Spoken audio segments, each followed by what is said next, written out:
So we are continuing our series, walking through the Gospel of Mark. Now, last week we finished up a section where it was the 5 controversies of Jesus. Mark kind of squishes those all together, and there's 5 different ways Jesus pitted himself against the religious establishment and power of the day. Now, we're going to move on to the next section of Mark, which will run through partway through chapter 6. And this section is about Jesus' teaching and actions up in Galilee, but also, more importantly, about the training of the disciples. So today, we're going to see the call of the disciples, and then the end of this section ends with the sending out of the disciples. Let's think of this as almost the disciples' quick seminary lessons is happening in these next couple chapters that we're going to walk through. Now, Mark does an interesting thing before we get to the actual calling of the disciples, and so I want to take a look at that real quick with you. So this is Mark 3, starting in verse 9.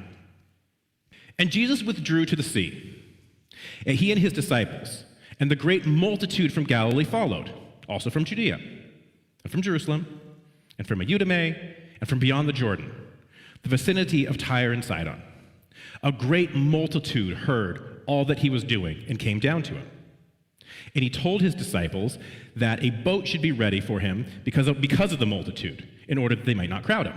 For he had healed many, with the result that all those who had afflictions pressed about him, in order that he might touch them. And whenever the unclean spirits beheld him, they would fall down on the ground and cry out, saying, "You are the Son of God." And he earnestly warned them not to make himself known. Now, this sounds like a pretty basic intro, right? This sounds like everything we have seen thus far in Mark. And in some ways, it is. That's exactly what he's trying to do here. Okay, there we go. You could almost think of this as a literary montage of kind of summing up, highlighting everything that's happened so far, kind of getting the idea that everything's going on as normal. You have Jesus teaching, crowds are around him, he's healing, demons are being cast out, demons are recognizing him, which we could do a whole kind of sermon on that about how the last couple sections we've read before, it's pitting the religious leaders not recognizing Jesus, but the demons 100% do recognize Jesus. So there's a whole lot we could go into there. But there is a big difference in this section that is kind of going to propel the narrative forward. Notice the places that are listed when they're talking about it. So just for some context, Jesus is based here, where the star is, in Galilee. Okay, this northern area, that's where kind of his ministry is starting out and happening. The places that are listed, we have Jerusalem and Idumea coming up from the south. Beyond the Jordan was the name of a province. So you might think of it as a similar thing to like Rensselaer County or something. There was an actual geographic unit. That was from the east side, them coming west. And then you have Tyre and Sidon in the north coming down to the south. So you have this idea that people are being drawn to Jesus from everywhere. Every corner around him, people are coming to see him. So things are getting really serious. It's now so much so that Jesus has to get a boat to minister to people. He can't just sit out and talk with them because there's so many crowding around him. He has to kind of get this boat set away so he can talk from a distance to them. So Mark is establishing that this work is starting to get too big for one person. Jesus needs help. And so what does Jesus do? Well, let's find out. Continuing into verse 13. And he went up to the mountain, and he summoned those whom he himself wanted, and they came to him. He appointed 12 that they might be with him, that he might send them out and preach, and they would have authority to cast out demons. And he appointed the 12, Simon, to whom he gave the name Peter, James, the son of Zebedee, John, the brother of Jesus, to him they gave the name Boanerges, which means sons of thunder, Andrew and Philip and Bartholomew and Matthew and Thomas and James the son of Alphaeus, Thaddeus, Simon the Zealot, and Judas Iscariot, who betrayed him. Okay, first of all, you should be very proud of me because I learned the 12 disciples with the 12 disciples song, and it takes a lot of effort to not go into the song reading this passage here. I don't know if I'm the only one that way, but there are certain things like the list of disciples. I would probably have a hard time writing down all of them, but I can sing the song and knock them all out that way. Absolutely not. We are not going to hear it. No. So, There are two things of note before we dive into things in this passage here. The first one, the location. We're told Jesus went up to the mountain. The idea of going up to a mountain is a big deal, especially in the Old Testament. Think of Moses going up to the mountain to talk to God. A lot of the prevalent events in the Old Testament where people encounter God happen on the mountain. As we move forward, some of the big highlight moments in Jesus' ministry career with the disciples will happen on a mountain. It's the idea that mountains are God's place. That's where you go to encounter God in this mindset. So what this is doing is highlighting just how big of an event this is. This is a big deal. We're going up to God's place to hold this event. The second thing to highlight here is the number. 12, right? 12 disciples. This is a number of important historic and cultural idioms for the people. So it's getting off the idea of the 12 tribes of Israel, the 12 groupings of people that was currently established. So Jesus is taking the idea of God's chosen and broadening it out, refining it for his ministry. So the 12 tribes were reflective of the law, the covenant, and the laws of Moses, whereas this new 12 is now reflective of the law of grace and this new covenant that Jesus is now offering the people. So I just love that just in that quick little summation here, you're getting a whole lot of cultural shared memory for the people and what it means moving forward. So Jesus, he gets the help he needs. He appoints the 12 disciples, 12 apostles. And this isn't something that is unique to Jesus. If you jump back to Moses, that was one of the first things he learns was, I can't do all of this. I am going insane. There's too many people coming at me, asking me everything. So his father-in-law, Jethro, tells him to appoint basically underlings to handle things. He created the first pyramid structure, if you want to think about it that way, but in a good way, of establishing people to be in leadership positions over the smaller groups of the people. So Jesus is following in that line. What are the disciples to do? The first thing it says, they're going to be with Jesus. They're going to be present with him so they can learn. They're going to learn from Jesus himself. And then they're going to be sent out. And they're going to be sent out to do what?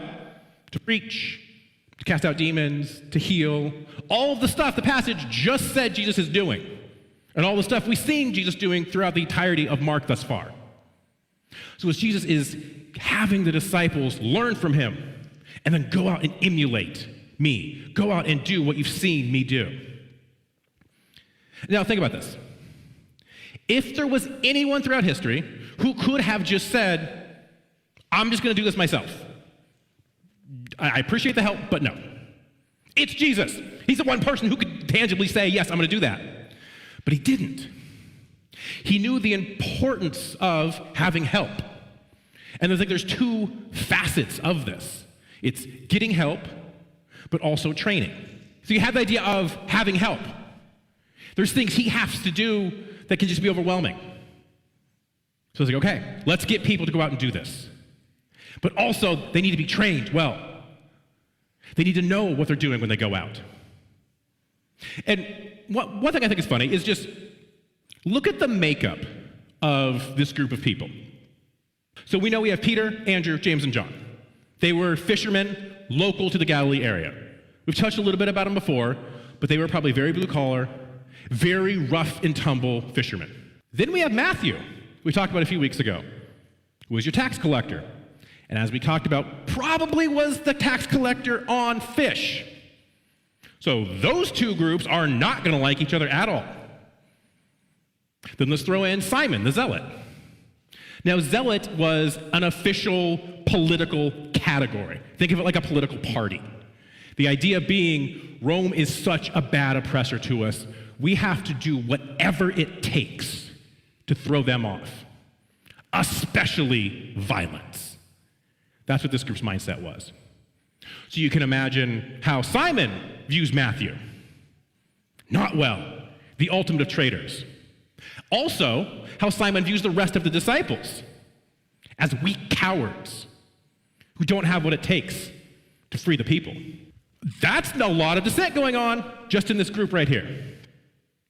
And from contextual clues, both in Mark and other Gospels, we get the idea that there were some disciples that were quite wealthy.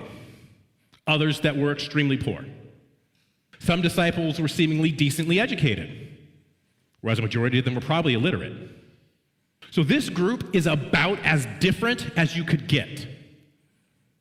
And yet, this is the group Jesus chose to come together, to do things greater than each of them individually. This is the group that was chosen. All right, so let's expand this. What are we taking from this idea of this group of people? I think there's two sides you can look at it. First, from Jesus' side, we get the idea that we cannot do things alone. Jesus modeled this idea of how we're supposed to partner with people. We are not meant to do things alone. If you look back to the entirety of the laws, the history of Israel, none of it was meant to be done in isolation, alone. And I think there's two kind of bigger reasons for this. The first one, easy one, it makes things easier for us in the long run. If you're not the one that has to do everything, if you have people around you to help and carry the load of what your responsibilities are, it makes things better for you and for the people around you. But also, it helps equip and support other people. It helps grow other people. Think about the disciples. They are not the same people that we read here as they are in Acts. They are vastly different people because of how much they have grown, how much Jesus had equipped them, how much they have seen. And yes, it can be annoying and frustrating work in the short term. How often do we see Jesus grumbling at the disciples for just not getting it?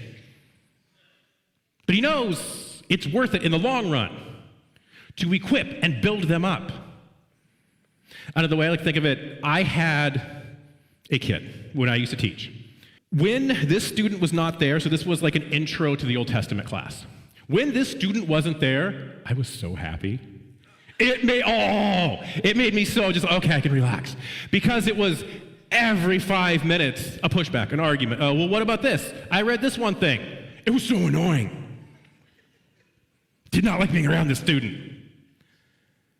But at the end of the quarter, they came to me and were so appreciative of answering questions, which in turn made me feel like a worse person because I thought I had been kind of a jerk to them of just like constantly shutting them down.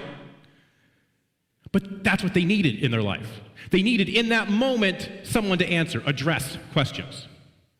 So we can be there to grow ourselves, but also to help grow someone else. But it takes time, but it's worth it in the long run. Then, if we want to flip to the other side of things, we have the disciple side. And that sometimes we don't get to choose the people we're around. Do you think any of these guys, the disciples, would have voluntarily chosen to devote their lives' work with each other? Probably not. I would argue there's probably a better chance most of them would have stabbed each other than worked together, let alone work together to try to change the world. At the start of this, they probably didn't like each other. They represented as opposite of factions in many different directions as you possibly could. But again, think about how much they grew as a result of being together. So then the question becomes, who are the people in your life that you might prefer not to be around if you had it your way, but are the people God has put there for a specific reason? Why has God put this person in my life? Is it to help me grow? I believe Nick uses the phrase grace growers sometimes. Or is it I'm supposed to help them grow in some capacity? And honestly, most of the time it's probably going to be both. But why has God put this person in my life? So Jesus gathered this group of people around him to help further his mission of love. These people were from vastly different backgrounds, really had very little in common. There's smaller groups that had things in common, but when you look at a whole, not a lot in common with each other. And at the beginning, they probably didn't even like each other. Yet, this was the group Jesus called to put aside their differences to further the mission of God. This was the group that Jesus called to say, let's come together for the betterment of those around us. Do you recall last week we talked about what is the highest currency in the kingdom of heaven? Who remembers it? People. People are the highest currency in the kingdom of heaven. It's us.